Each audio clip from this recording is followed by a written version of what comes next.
अस्सलामुअलैकुम dear students, welcome to my channel tech science hub. आज की इस वीडियो में मैं आपके साथ डिस्कस करने जा रही हूँ यूनिट नंबर 2 डिजिटल स्किल्स। हमारे पास यहाँ पर एक्सेल के आपके टेबल आपके सामने शो हो रहा है और इस एक्सेल के टेबल को हमने कुछ वैल्यूज़ इसमें दी हुई हैं। कुछ स्टूडेंट के मार्क्स सब्जेक्ट वाइज एंटर्ड हुए हैं। हमने कुछ फार्मूलाज और कुछ फंक्शंस को अप्लाई करते हुए स्टूडेंट्स के टोटल मार्क्स, उसके एवरेज मार्क्स, उसके मिनिमम मार्क्स और उसके मैक्सिमम मार्क्स को कैलकुलेट करना है। सो आज की इस वीडियो में हम लर्न करेंगे कि किस तरह से इस एक्सेल की जो वर्कशीट है उसको हम फार्मूलाज अप्लाई कर सकते हैं उसके ऊपर, और फार्मूलाज को अप्लाई करते हुए हम किस तरह से एक स्टूडेंट के जो है वो average marks, total marks calculate कर सकते हैं। अच्छा जी स्टूडेंट्स, एग्जाम्पल के तौर पे मैंने आपके सामने ये एक रफ सा एक डाटा जो है वो ड्रॉ किया है, ठीक है, जिसमें हम स्टूडेंट्स हमने कुछ जो है वो स्टूडेंट्स ले ली है, 4 डमी हमने स्टूडेंट्स लिए हैं और उनके हमने कुछ मार्क्स सब्जेक्ट वाइज जो है वो एंटर किए हैं, और 3 हमने सब्जेक्ट्स लिए हैं, इंग्लिश, उर्दू और मैथ्स। इस टेबल में हमने क्या निकालना है, आपको नज़र आ रहा है कि ये जो कॉलम है F, इस कॉलम F में आपके सामने है टोटल मार्क्स, ठीक है, ये हमने एक तो कैलकुलेट करने। इसके अलावा जो कॉलम G है, इस कॉलम G में उन्होंने कहा है कि आपके एवरेज मार्क्स, ठीक है। इसी तरह हम नीचे आ जाए तो यहाँ पर मैक्सिमम मार्क्स और मिनिमम मार्क्स भी हम कैलकुलेट करेंगे, और ये तमाम चीज़ें हम सीखेंगे कि हमने एक्सेल के अंदर किस तरह से फंक्शंस या फार्मूलाज को अप्लाई करते हुए इन सारी की सारी चीज़ों को हम कैलकुलेट करेंगे, ठीक है। सो लेट्स स्टार्ट करते हैं। हमारे सामने है क्वेश्चन नंबर 1। क्वेश्चन नंबर 1 है कि write formula to calculate total marks of student Ayesha, ठीक है, कि हमने क्या लिखना है कि हमने एक फार्मूला लिखना है, ठीक है, हमने एक फार्मूला लिखना है इस एक्सेल में और हमने कैलकुलेट करना है क्या चीज़, ये जो स्टूडेंट है आयशा उसके टोटल मार्क्स। अच्छा जी, अब आ जाते हैं हमारे पास जो स्टूडेंट है आयशा उसके टोटल मार्क्स पे।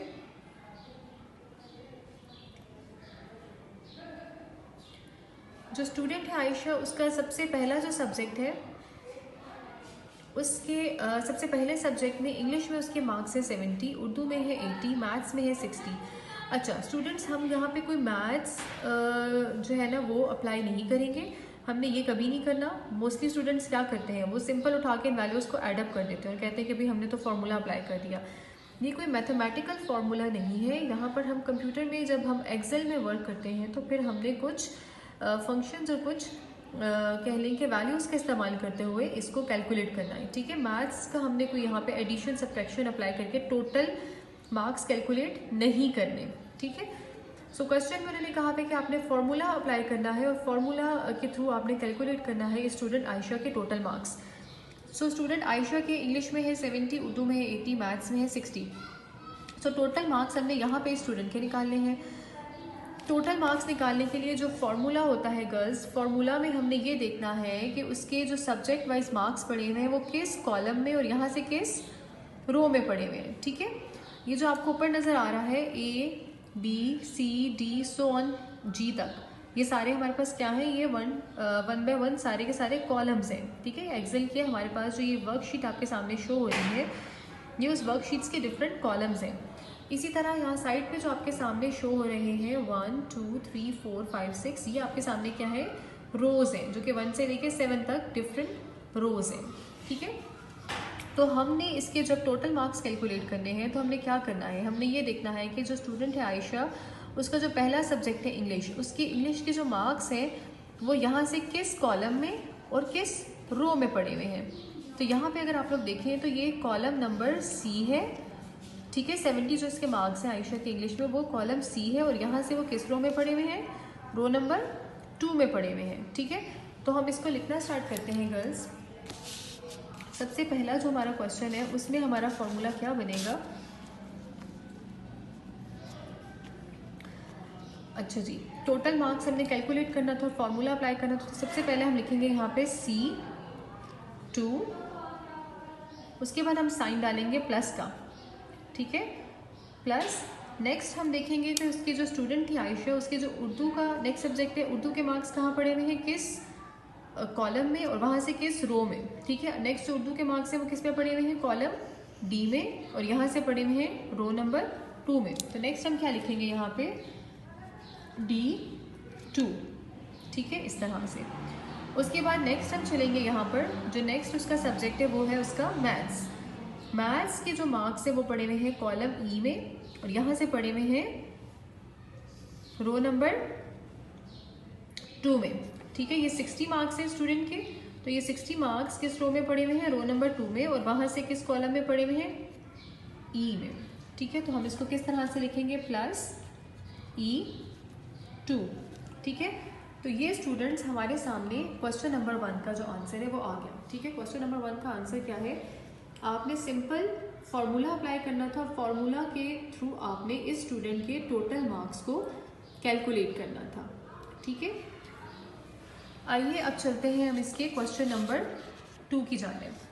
क्वेश्चन नंबर 2 है, write a function to calculate total marks of Ayesha.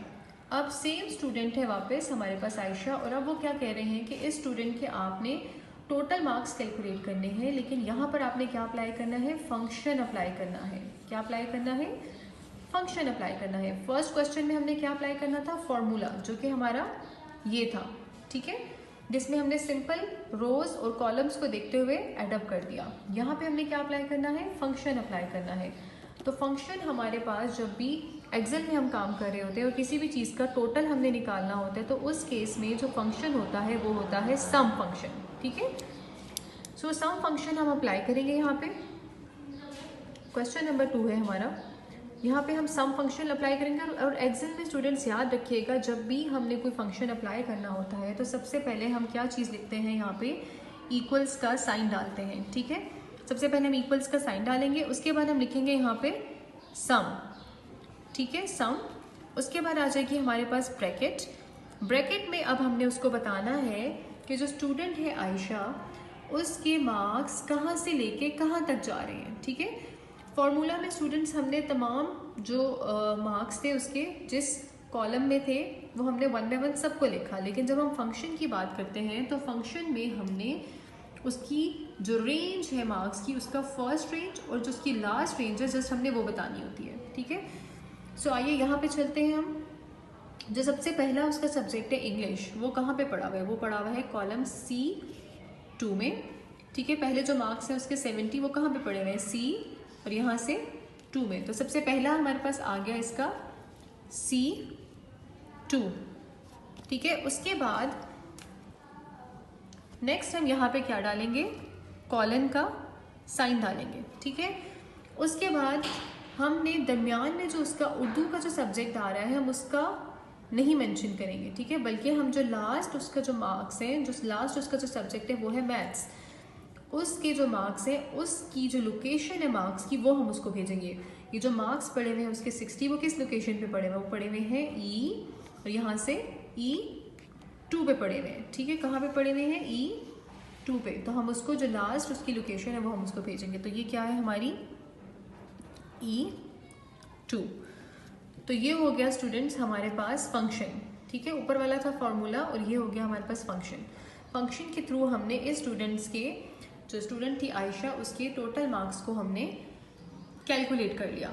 सो हमने फंक्शन जब अप्लाई करना है तो फंक्शन के केस में हमने सिर्फ उसके फर्स्ट और जो लास्ट उसकी रेंज है वो हमने बतानी है, ठीक है। दरमियान में जो उसका है, जितने भी उसके दरमियान में जितने भी सब्जेक्ट्स होंगे वो सबके सब वो उठा लेगा खुद।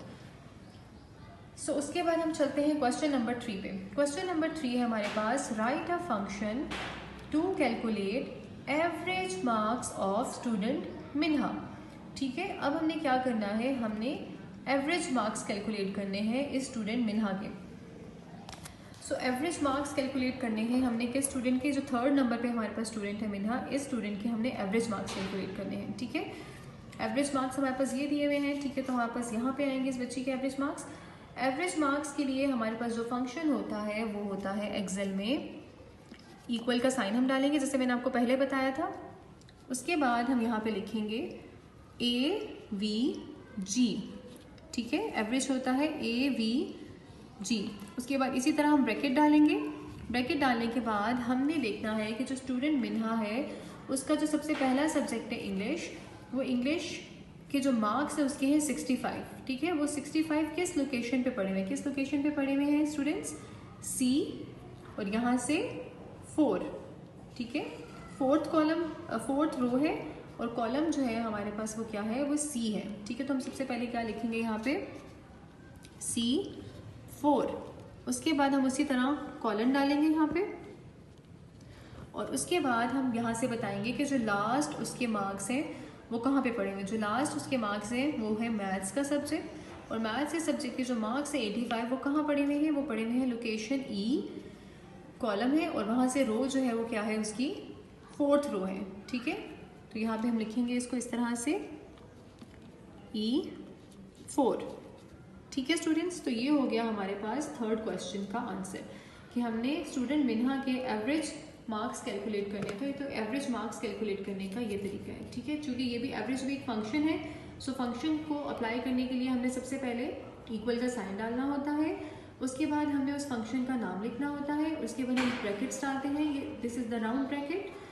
उसके बाद हम बताते हैं कि हमारे पास जो रेंज है वो सबसे पहली रेंज, कॉलन और जो लास्ट रेंज है, ठीक है। ओके, उसके बाद आ जाते हैं हम अपने सवाल नंबर 4 की जानिब। सवाल नंबर 4 है, write a function to calculate maximum and minimum marks in subject Urdu. अब हमने क्या करना है, हमने स्टूडेंट्स के जो सारे के सारे स्टूडेंट्स हैं उनके हमने देखना है कि इन सारे बच्चों में से किसके सबसे ज़्यादा नंबर है, मैक्सिमम नंबर है, और किसके सबसे कम नंबर हैं किस सब्जेक्ट में, उर्दू सब्जेक्ट में। सो हम यहाँ चलते हैं, ये रहा हमारे पास सब्जेक्ट उर्दू। सब्जेक्ट उर्दू में आयशा के हैं 80 मार्क्स, अक्सा के हैं 55, मिन्हा के हैं 90, अबीहा के हैं 65। अब हमारे पास ये तो आपके सामने बच्चों खाली 4 स्टूडेंट्स के मार्क्स है ना, ठीक है। लेकिन आपकी अगर पास क्लास में अगर आपके 100 बच्चा है या 150 बच्चा है तो क्या टीचर एक एक को करके चेक करती रहेंगी कि भाई इस बच्चे ने इतने लिए थे, इसने इतने लिए थे, और फिर कंपैरिजन करते रहेंगे? नो, हम सिंपल मिनिमम और मैक्सिमम का जो फंक्शन हमें एक्सेल ने प्रोवाइड किया है हम उसका इस्तेमाल करते हुए 1 क्लिक पे हम फाइंड आउट कर लेंगे कि ये जो 150 बच्चा है, इन 150 बच्चों में से किसके सबसे ज़्यादा नंबर है और किसके सबसे कम नंबर है। सो अभी तो हमारे पास सिर्फ और सिर्फ ये 4 बच्चे हैं, ठीक है, 4 स्टूडेंट्स हैं।